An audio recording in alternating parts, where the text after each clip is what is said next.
All right, there we go. All righty. It has been lovely chatting with you so far, Luisa. I know that we briefly went over the role, the duties as well. So I would love to just jump into the interview, really highlight some key skills and job titles that are on your resume here. So overall, looking at your resume, you have well over 20 years working in customer service.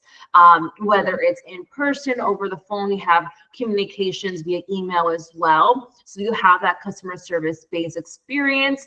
You worked as a dispatcher, a claims coordinator, as well as a few other customer service based roles.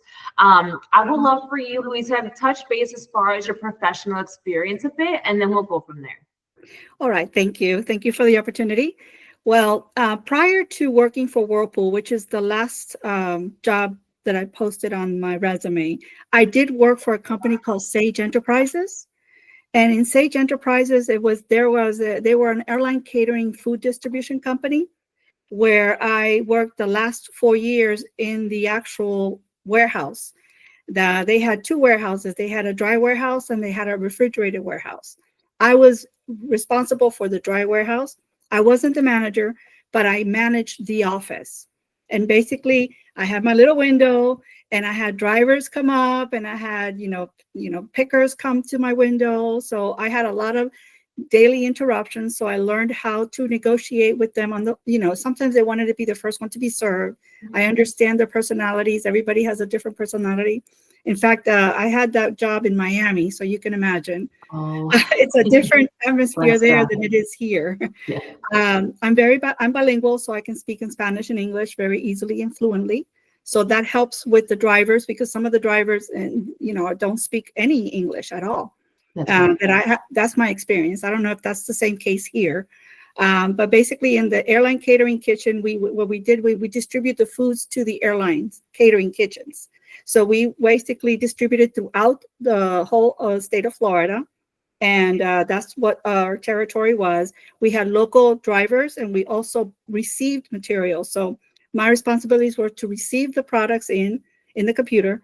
My warehouse guy would be the one to put it away, but I would look at the PO and I would enter it in the computer, make sure that the inventory was accurate, and I actually had it at zero variance. So I was very diligent when it came to where the material was stored, and what shelves, what is it stored, how was it being shipped out. I wasn't the one counting the material, but I relied on my warehouse personnel to do that. And then I also printed out the invoices for the day, for the next day's shipments. And I also printed the pick list for the pickers that did the nightly picks.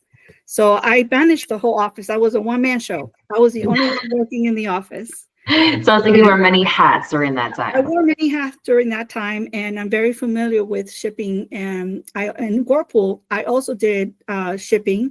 It was an export shipment company where we exported um, washers, dryers, major appliances to our Latin base, which is mostly the Caribbean, South America, and also some of the islands like Bahamas.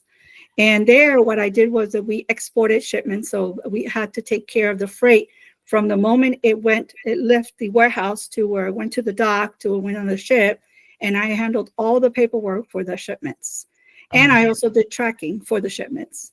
I had a big spreadsheet, and I calculated when and I also let the customer know when they were going to get their shipments.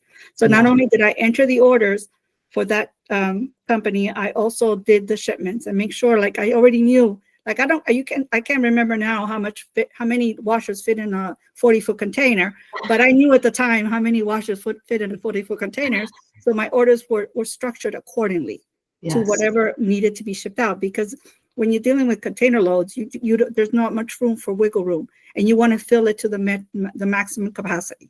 That's right. So I'm very familiar with loading and unloading, stuff, because I used to see that. One time I can remember that I had a shipload of wine boxes that came floor loaded. And it was one of those all hands on deck kind of thing, because nobody was prepared to receive a shipment that wasn't on pallets. Yeah. And you couldn't use a forklift to bring, you had to manually offload everything. So I remember doing that as a helper to help out. In addition to that, I also did a lot of work when I worked here in Central Florida for Entech Enterprises. In Entech, what I did was, it's a plastics company. They're a nationwide company, and the office was located in Maitland, and it was our corporate office. And we had assigned sales reps, and my job was, I was the liaison between the sales team and also the customer. So I would talk to customers, I would talk to the sales team, and I will make sure that their shipments went, got delivered on a timely manner, which meant that I would have to discuss with transportation. I would have to check rail car shipments to see, because we did rail cars, we did intermodal, we did truckloads. I mean, there was a lot of different various ways that we did shipments. Yeah. So when we talk about the job description, I feel like I'm a good fit because I feel that I have done it. I have done those jobs before.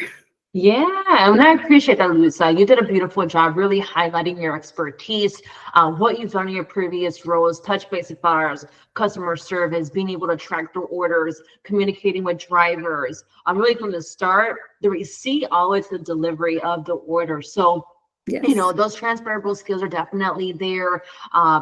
Dealing with the drivers as well is also something that some people may not always be able to tackle. But again, you have that in your back pocket. You have that knowledge. So I can only imagine that you were extremely busy, multitasking, wearing all those hats that you've worn in your previous roles. Tell me, how were you able to keep yourself organized? I always kept myself organized because I always knew what was priority. Like there's certain things that needed to be done by certain time. Like we had warehouse deadlines and those deadlines had to be met. We always provided customers with our same day shipments. So we had to make sure that our shipments met the warehouse deadlines, because once the cutoff is done, you can't ship that day. And if a customer was waiting for material, I mean, sometimes these were just in time inventory. So it caused a lot of problems if shipments were delayed. And in some cases, it was the customers because they weren't planning enough. But that doesn't mean that we weren't going to do everything we could to help them ship it out. So in a daily basis, when you're dealing with shipments, it's very difficult to structure a to-do list daily. You have to be very flexible and be able to maneuver around priorities.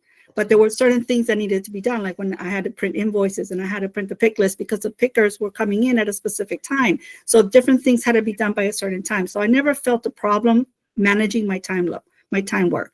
And overtime as needed if it was necessary. I have no problem with that. That sounds amazing. Did you use any systems at all? Do you recall utilizing at your previous roles? I used SAP when I worked for Whirlpool. That's just the one that sticks out for me Yeah. because we switched operating systems in the time that I was working there. And in fact, I was selected to go to Michigan because that's where their corporate headquarters was, in Michigan, in Benton Harbor, Michigan. And I was flown over there for 2 weeks to train on the new system. And then I came back and trained the people that were there in the office. Oh, that's So amazing.